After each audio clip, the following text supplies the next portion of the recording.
à une assemblée, ce qui n'est pas négociable dans ce pays, c'est laïcité et égalité hommes-femmes. Mais pourquoi tu le dis à cette assemblée-là de citoyens majoritairement français? Je vais te dire une chose, c'est pas négociable pour moi la laïcité, mais qui la négocie aujourd'hui?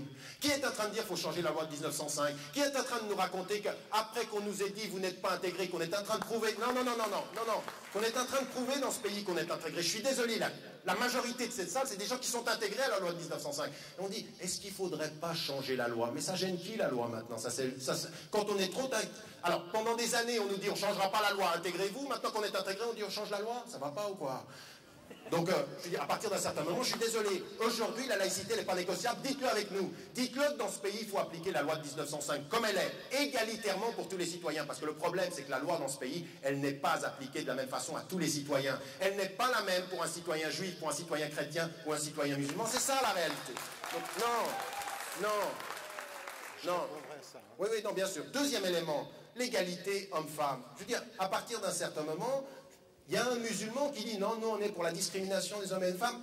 Il y a un certain nombre de principes. Alors, de deux choses l'une. Soit on pense que l'islam est intrinsèquement, c'est-à-dire contre les femmes, soit on comprend aujourd'hui qu'il y a des femmes dans ce pays.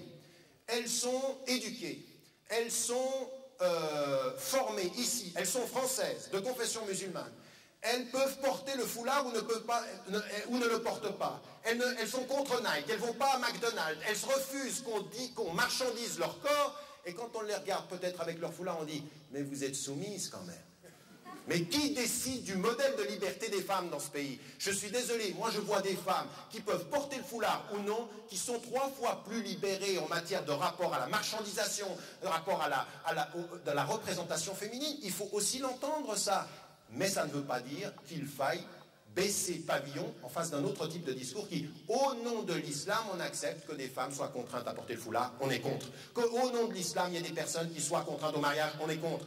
Il y en a plein de personnes qui disent ça, il faudrait peut-être qu'on commence à entrer. Alors, moi, ce qui me paraît plus important, c'est que quand on est dans une assemblée comme ça, moi, ce qui n'est pas négociable dans ce pays, ce qui n'est pas négociable, et j'aimerais qu'on le dise, mais il faut qu'on le dise tous ensemble, ce qui n'est pas négociable dans ce pays, c'est la discrimination au faciès. Ce qui n'est pas négociable dans ce pays, c'est le fait qu'il y ait des emplois pour les uns et pas d'emplois pour d'autres. Ce qui n'est pas négociable dans ce pays, c'est une application de la loi à géométrie variable selon qu'on est un citoyen reconnu à égalité ou représenté de façon discriminée ou minoritaire. C'est ça pour moi qui n'est pas négociable. Le reste, c'est acquis. C'est simplement une espèce de ronronnement qu'on est en train de nous faire chaque année pour essayer de nous stigmatiser, de mettre une certaine population. Il faut le refuser. Vous devriez être dans l'altermondialisation au premier rang de ce combat avec nous, si nous sommes du même combat, et nous en sommes. Nous sommes de ce même combat. Et ma conclusion, elle est celle-ci, c'est de dire que tout ça, ce sont des critiques qui sont adressées généralement, mais que nous avons aussi, nous,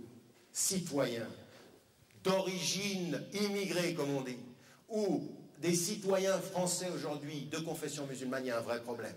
Et moi, j'en cite 4, je mets simplement les points. Il y a un vrai problème. Et je suis désolé, on a aussi ce qu'on mérite. C'est qu'à partir d'un certain moment, il y a une véritable acceptation de la victimisation. Il y a une acceptation de la victimisation. On ne nous aime pas. Il y en a marre de ça. Je veux dire, aujourd'hui, soit on est des citoyens accomplis, il y en a plein ici. Le rapport à l'État dans ce pays, à l'autorité locale, c'est le droit. J'ai des droits dans ce pays, point à la ligne. Il n'y a pas de citoyenneté minoritaire, vous allez accepter mes droits et il faut le poser comme tel. C'est-à-dire qu'à partir d'un certain moment, moi, quand je discute avec Bernard Cassel ou avec d'autres de l'altermondialisation ou avec des autorités, j'ai rien à lui prouver. T'acceptes pas, on a des principes et on discute à égalité. Point à la ligne. Et c'est comme ça qu'on va discuter avec n'importe qui. Cessons la victimisation, elle est entretenue par un certain nombre de personnes qui pensent à notre place, elle est acceptée par un certain nombre de personnes qui aiment qu'on pense à leur place ou qui aiment se mettre dans une position conflictuelle. Et c'est le deuxième problème, c'est cette vision du regard absolument conflictuel. On n'est plus musulman quand on est contre le français. Ça, c'est n'importe quoi. Et je suis désolé, ça existe dans nos milieux, dans nos associations. C'est-à-dire de penser que l'islam n'est véritablement purifié que quand il est en opposition. Non, aujourd'hui, ce qu'il faut qu'on construise, c'est un véritable discours des valeurs communes.